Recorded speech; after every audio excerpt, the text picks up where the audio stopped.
আসসালামু আলাইকুম। আশা করি সবাই ভালো আছেন, সুস্থ আছেন এই কামনা করি। আজকে সামান্য একটু বিষয় নিয়ে আপনাদের সাথে শেয়ার করব। বর্তমানে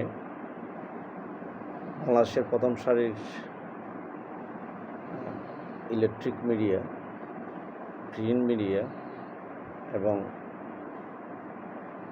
ফেসবুক মিডিয়া, ইউটিউব, টিকটক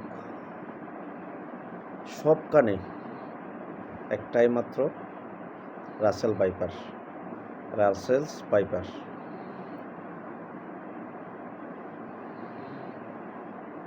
মানে ব্যাপক আকার প্রচার হচ্ছে। আমার মনে হয় রাসেল ভাইপার্স নিয়ে যেইভাবে প্রচারণা হচ্ছে বিভিন্ন গণমাধ্যমে, যে কোনো কিছুতেই যদি এরকম প্রচারণা হয়, মানুষ এমনি আতঙ্কিত হয়ে যাবে। আজকে স্বয়ং আমাদের মাননীয় স্বাস্থ্যমন্ত্রী তিনিও রাসেল ভাইপার নিয়ে একটা বিবৃতি দিয়েছেন। আসলে ওনার বিবৃতি যথার্থই। আমরা আতঙ্কিত হওয়ার কোনো কারণ নেই। রাসেলস ভাইপার নিয়ে আতঙ্কিত হওয়ার কোনো কারণ নেই। তিনি আমাদেরকে মেসেজ দিয়েছেন, যদি রাসেলস ভাইপারের আক্রমণ হয়, দ্রুত নিকটস্থ স্বাস্থ্য কমপ্লেক্সে নিয়ে যাওয়ার জন্য, এবং তিনি 100% গ্যারান্টি দিচ্ছে বাংলাদেশের জনগণকে, পর্যাপ্ত পরিমাণ অ্যান্টিভেনাম অর্থাৎ ভ্যাকসিন মজুত আছে প্রত্যেক মেডিকেলে।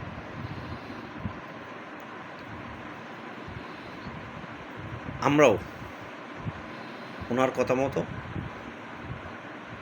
যদি রাসেল ভাইপার্স কামড়ানোর দরকার নেই, যে কোনো সাপে কামড়িয়েছে, ওজা বৌদ্ধ কবিরাজের কাছে সময় কালক্ষেপণ না করে, সময় নষ্ট না করে দ্রুত উপজেলা স্বাস্থ্য কমপ্লেক্সে নিয়ে যাব। আমি আবার বলছি, যদি রাসেলস ভাইপার লাগবে না, যে কোনো সাপে কামড়ালেই সাথে সাথে উপজেলা স্বাস্থ্য কমপ্লেক্সে নিয়ে যাব। সরকারের একদম উচ্চকণ্ঠে ঘোষণা, পর্যাপ্ত পরিমাণ অ্যান্টিভেনাম অর্থাৎ ভ্যাকসিন প্রত্যেক উপজেলা স্বাস্থ্য কমপ্লেক্সে মজুত রাখার জন্য, এবং ওই অ্যান্টিভেনাম ভ্যাকসিনটা সম্পূর্ণ ফ্রি। এমনকি আরও কঠিনভাবে বলেছেন যে যদি কেউ কোনোভাবে টাকা পয়সার লেনদেন করে এরকম উপযুক্ত প্রমাণ হলে সাথে সাথে ব্যবস্থা নেওয়া হবে।